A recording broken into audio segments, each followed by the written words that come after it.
Hello, everyone. I am Ruth Samalo, one of the programmers for Doc NYC, the features programmer, and it's my great honor to welcome you to this amazing Q&A for Since I've Been Down. We have with us director Gilda Sheppard, and we have the amazing Tonya Wilson joining the call, one of the main characters, and Kimonti Carter is trying to join us also. Do we have him on the call? Yeah. Kimonti, do you want to say hello to everyone? Oh, hello, everybody. My name is Kimonti Carter. I'd like to, thank everybody for welcoming to the space, and I'm, looking forward to, participating in today's show. So thank you for having me. Thank you, and welcome, Tonya, and welcome, Gilda. Thank you so much. Thank you so much for having us and having our film. I think this is an incredible, Tonya, just unmute yourself so you can be free to talk anytime you want. I'm going to start with you guys, but I just want to introduce by saying that I absolutely love this film, and I think it's one of the best films I've seen about justice and the roots of injustice. And one of the people that really verbalizes that really well in the film is you, Tanya. When you talk about how the lack of choices directly impacts freedom, and I thought it was brilliantly put, and perhaps you and Kimonti can talk a little bit about how your conception of freedom and justice has evolved through the years, and yeah. Kimonti, do you wanna talk about freedom or justice and how your conception of that has evolved through the years? You take the floor. So y'all want me to start it off? Yes. Yes, just so I'm clear about the question, how has my understanding of justice and freedom evolved over the years? Yes. All right. I think that I've been in prison for a little over 23. I'm on my 24th year in prison. And as a youngster, I can definitely say that I think coming in, I don't think I had a real solid understanding of what freedom or justice really meant. I'm saying, to my young mind. But I think that as I grew, as I matured, as I begun to understand, my place, other people who look like me's place in the world, and some of the obstacles and barriers that we was up against, my definition of freedom began to evolve. Just like my concept of people who are in prison, also evolved, I think, over the same amount of time. And I think freedom is one that I think is you have to embody, not just physically, but also emotionally and mentally. Because mentally, I can definitely say I'm not restricted by the limitations that the prison and industrial complex has placed on me, because I realize that my potential, but also the possibility, in this limited capacity. However, with that freedom, I also realize that there's a lot of responsibility that comes with it. So, I am free spiritually, I'm free mentally, physically. I'm still working on that. But my definition of freedom has definitely evolved over the years, because I also realize that that description also comes with responsibility.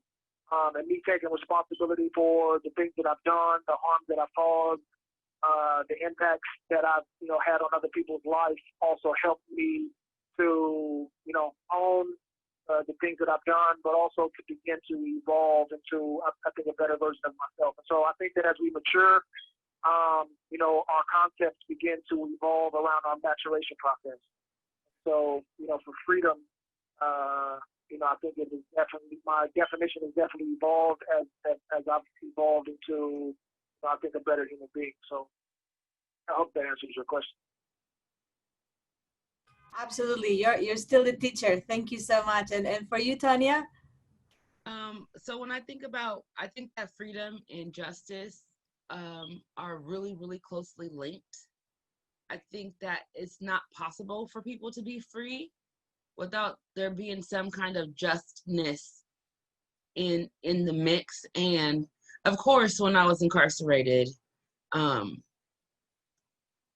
freedom has a lot to do with bodily freedom. But like Kimonti was saying, the freedom to imagine, like freedom also has that a component of being able to imagine something other than what already exists. And you're not free if you're not able to pursue that imagining, that concept, that drive or dream. And after I got out, after I was there for 5 years, after I was inside, I realized that freedom for its own sake is enough. It's enough to want to be free just for freedom's sake, to have that bodily autonomy. But then when I got out, you realize that even with that corporal freedom, if you're not free to imagine something better for yourself and to move forward, then you're not really free. Justice for me. Go ahead, Kimonti. No, I was just agreeing with you. Sorry to interrupt. Yeah, and I think about justice, and it was something that I had read several years ago, and it talked about justice being about balance, and not like balance in terms of just what you give one, you give the other, but not retribution. Like justice is not retribution. Justice is is realigning the natural order of things in spirit and in truth. So, you can always punish somebody for going against the mores of society or the agreements or the standards. But if they haven't been free to imagine something other than the options that they have, then they're not free and it's not just. And and so as I've been out here and seeing how it's not just equity. It's not just equity. It's about balance. It's about somebody like embodying the spirit of fairness and balance. And I like the inner test that I give myself when I feel something burning or rising in me or rising in my throat. I know that it has to do with fairness because about that balance. And it's something, freedom and justice is something that we feel on the inside. It's like it is inchoate. It's inside of us and built into nature. Like it's a fundamental law of the universe, I think. And when we mess around with it to advantage one group over another, then that burning, that rising is inevitable. It's just inevitable. And so I guess as I do this work with people who have been incarcerated, and as a formerly justice involved person myself, I know that both of them are nuanced. They're not that you can't chip them into concrete. I mean it's a big thing. It's a big thing, and something that needs to be respected and looked at every day. It's like taking care of a child or you have to look at the conditions of today and then give what today needs for balance. And then tomorrow give what tomorrow needs for balance, and imagining something different and better and offering that to ourselves and to other people. That's absolutely transcendent. Thank you so much. And also something that really struck me from the amazing program that you put together, Kimonti, with the Teach, courses, is how you help people through even teaching like emotional intelligence and how to deal with your own reactions and frustrations. Not only you're teaching the best curriculum I've ever seen. It's like, I want to attend your classes, Kimonti, because like they're so incredible. And like from like that scene in the film Gilda, like that you portrayed it, where you see like 3 men. One is like obviously used to be a white supremacist, and then you have like a you know, a Mexican kid that is talking about Aztec history and the Viking folklore, you know, and African American studies. And these men that would have been mortal enemies without knowing anything from each other suddenly are putting together a curriculum and being friends and joking around. And that's a lesson that we all need today, because like the country's more divided than ever, and like it's me against, you know, the world. Or and maybe you can tell us a little bit about how did you come up with this curriculum, Kimonti, and how can we take your classes? Just because the noise here and the noise over the phone is kind of making it hard for me to understand all the words. So can you just paraphrase the question for me again, please? Yeah, so maybe you can tell us a little bit more about your curriculum for the Teach classes. And I'm saying that it's brilliant and that I want everyone in America to be able to take your classes. Right. Kimonti, how did you start? You know, so go ahead. No, how did you? She just wants to know how you started too.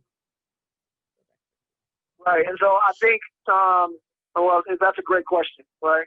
And I think that they say the necessity is the mother of all inventions. And so, you know, as a black man who has literally grew up in prison, you know, surrounded by other, you know, black and brown men of color, you know, who have, you know, crazy disproportionate sentences, you know, to the crimes that they committed, right? The Department of Correction, especially here in Washington State, creates these barriers that prevents people with longer than 7 years from having access to the rehabilitative opportunities that exist within prison. So essentially, if you have more than 7 years, the only thing that the Department of Correction wants you to do with your time is to work for them, essentially. And so as a black man who has, you know, arrived at a place to where I realized that education, learning, liberation of the mind was one of the only things that was going to be able to help other black and brown men, you know, really rise to their potential. And we had to create a space in order for us to learn.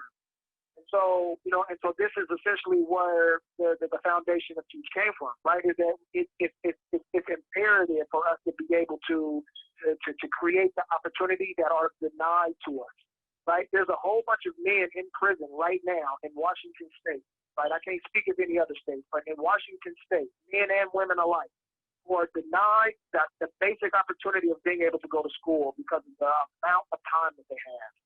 So because they was linking all of these things to taxpayer dollars, right? They was basically letting us know that they were not willing to waste taxpayer dollars on anybody who had long sentences. Then for us, the remedy was simple, right? Well, if you guys aren't going to teach us, then what we're going to do is we're going to teach ourselves. And so, you know, for many of the men that I've been able to, you know, come to know over the years, there's a lot of brilliant minds in prison. Right? A lot of people who just never really had the opportunity to be able to apply their natural talent. You know what I'm saying? Many guys are well read. Many guys are, you know what I'm saying, are versed in many different subject matters. And so why couldn't we, you know what I'm saying, come up with, just like any other college across the country, you know what I'm saying, is recruiting teachers in order to design curriculum in order to provide opportunities for students to be able to empower themselves. And so that's exactly what we did with the Black Christmas Caucus. You know what I'm saying? And so, you know, I was, you know, unfortunately, I ended up finding myself getting kicked out of a prison and transferred to another prison. You know, but because the prison was so bare of any opportunities that were present, you know what I'm saying? It just made the environment that much more rich for beautiful things to grow. And so that's essentially what we did. You know what I'm saying? We, the Black Christmas Caucus made that their ultimate agenda is that we was about to make sure that we pursue them in a higher level of education. You know what I'm saying? And so for the guys who were willing to apply themselves, that's exactly what we did. And so because we also realized that many of the obstacles that we are facing as Black men that are Spanish speaking and our Asian brothers and sisters are also facing, is one of the reasons why we reached out to them guys as a way of introducing them to the ideas that we had around Teach. You know, because, you know, prison is pretty political with regards to just the living environment. and we wanted to be able to make sure that they understood that this just wasn't no gimmick. This wasn't no,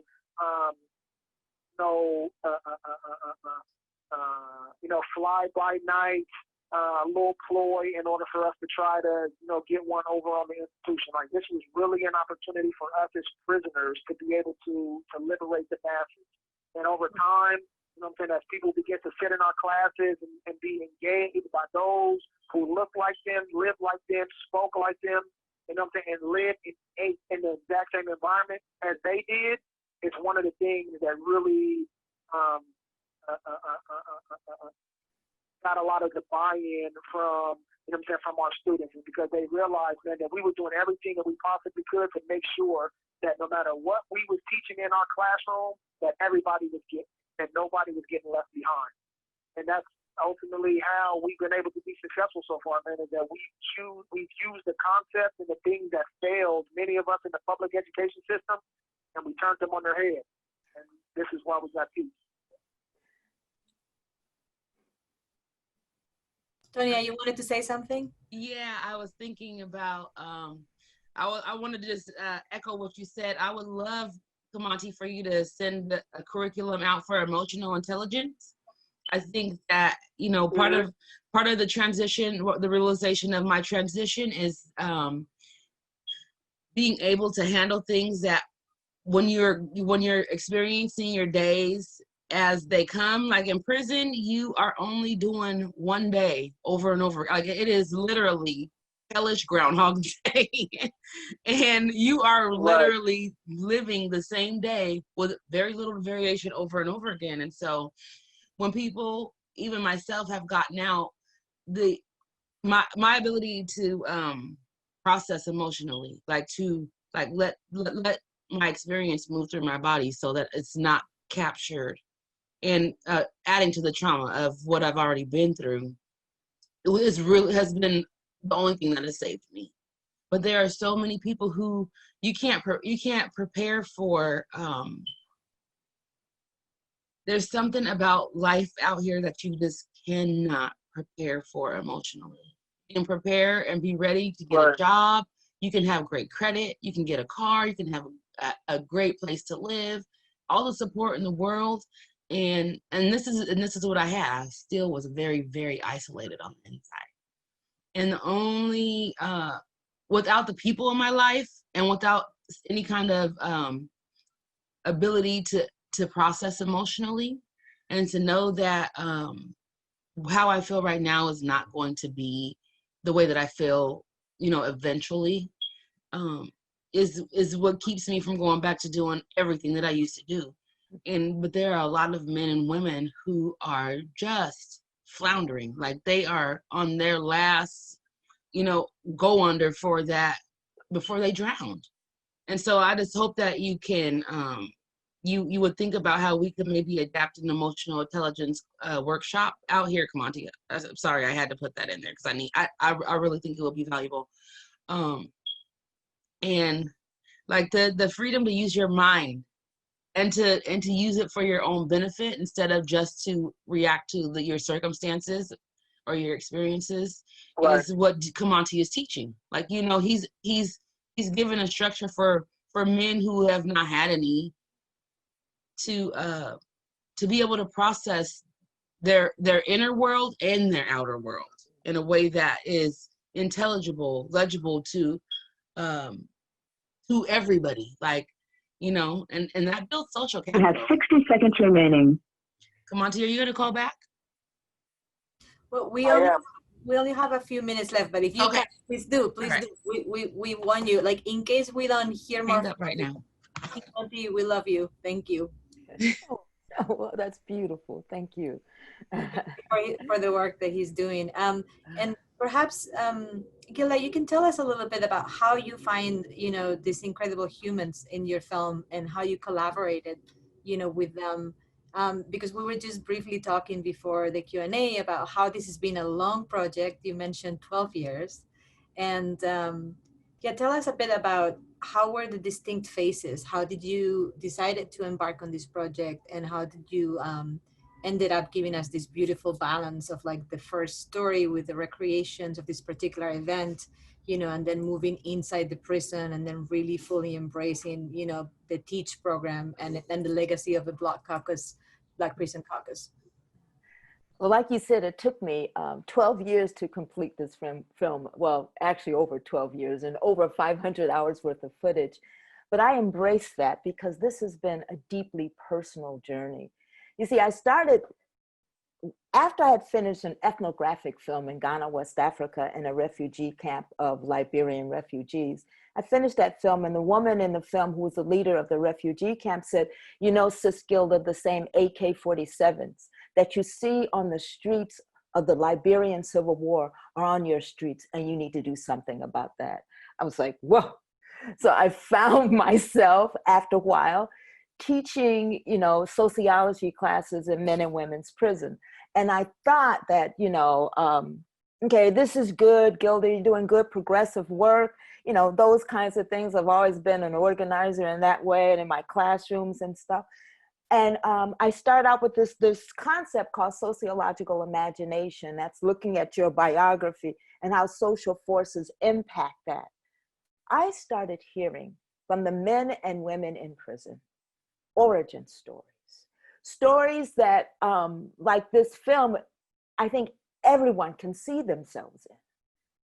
It went beyond prison. It went into neighborhoods. It went into why I joined a gang at 9 or 11 years old. It was that non-negotiable pathway, not to not take responsibility. It went into when I first fell in love, when I'm driving around with an AK, trying to be somebody, and why that happened, the impact of suspensions and all those kinds of things.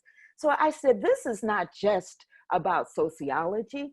This is about transforming justice. It is about what we do to our children. So it became this amazing classroom for me. And I thought I needed to share this with everyone. So I went to, of course, my classroom subjects first and said, can I bring a camera in? And I'm an organizer, so after they said, yeah. I talked with the Department of Corrections because I've been working on this film for a long time. I've developed very good relationships with many of them. All right. And so I followed protocol. I had my crew meet some of the people who have gotten out of prison. We had a dinner at my house because there's something about intimacy and relational things that's very important. So, and because of this long history, I was able not only to go to newsrooms and get archival footage, I could go to basements of people's houses. I could go to old VHS tapes of folks doing cinema verite meetings and dinner tables and rap sessions and people talking about why and how they sustain things out here. And so I became from Dr. Sheppard to Auntie Gilda to Mama G. And so because of that, and because of that intimacy and meeting all these people, and particularly Kimonti Carter, who is the spine of the film. He's the spine. But he is like, and I hardly use this in relationship to him, but he is like the larger narrative that we see with Tonya, with many of our children out here now. Regardless, my dear friend, regardless of where you live, and regardless of your economic status, I wanted people to see what we are doing to children and the culture of punishment, but also not slow fade into gore. I wanted to see the triumph of the human spirit. And that's what got me going. I used to connect justice with crime all the time. Oh, we gotta do with justice and da-da-da-da. No. It's about hope too. I mean, we think about what's going on with Breonna Taylor. And as a prison abolitionist, I think, what do I want? I want to change policy. Not only want to change policy, I want a redistribution of wealth, of opportunity.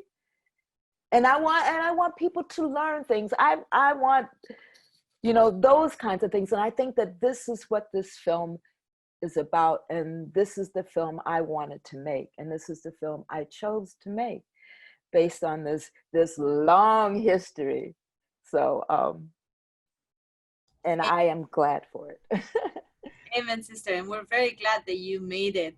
Do we still have Kimonti with us and Tanya? Or they're, yeah, do we still have you with us? Sorry, we have to wrap up because we're like already 5 minutes over. Oh, okay. Sorry. But no, but I wish we could talk to you forever. And how can we help? Like, is there anything, like, can maybe like the watching of this film and the distribution of this film, you know, support Kimonti's freedom? Yeah, can we write letters somewhere? Can we work towards something to have like more, you know, empathic workshops in the streets so we can help when people come out of prison? How can our audience members, you know, get engaged with the real change that you guys are part of? For me, I work for an organization called Freedom Project. We do anti-oppression and mass incarceration workshops twice a month. They are on Zoom now. Everybody can go to freedomprojectwa.org and be a part of that. I think that people have to be willing to be not unafraid, but just brave in their fear, and to step out knowing that we're all people. And there is brilliant. We're all great. We're all brilliant. We don't need to change. We need to heal. And that's everybody. It's not about, like, if we are healing from our trauma, then change is going to necessarily follow. And, you know, we all have it. And so just that ability to be brave and to step out. And then if you vote. Yeah.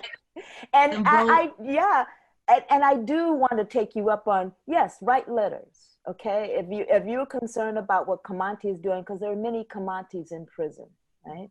Yes, I think, and we have built a really comprehensive social impact campaign for the film. And we have an audacious and absolutely attainable goals. We're looking at juvenile sentencing laws being changed. We're going to have the film screened with prosecuting attorneys. We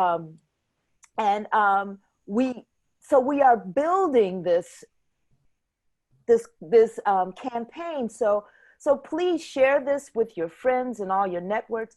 Go to our website, www.prisoneducationllc.com. Share it on your social networks. But I dare say, Ruth, please, if you really are concerned about Kimonti particularly getting out, because he is a symbol of a larger picture, that those letters are extremely important. And you can send them to my email. I can get them to his attorneys and all those things. But like I said, Kimonti is the spine. There is the Freedom Project. We do have this large impact campaign that also says bring back parole, but not just bring back parole as it is, but bring back parole with a community board that oversees it. Because just like in 1968, the Kerner Commission says we live in two worlds, one black and one white. And I don't mean just segregation. I mean in the ideas of supremacy, right? That's what that symbolism is, not just people, but the symbolism of that. And that's the reason why we have to be pointed about, you know, how this film can perpetuate transformative justice that changes policies of suspensions. But please go to our social networks. And if you want to send a letter to help out, Kimonti, what do you think? Yeah, I think that, you know, what you guys have said is, you know, on point. You know, but I also think too, is another thing about it is, you know, I think it's a lot more than just writing letters too. You know, I think that for people who realize, you know, that mass incarceration is a tragedy, you know what I'm saying, that,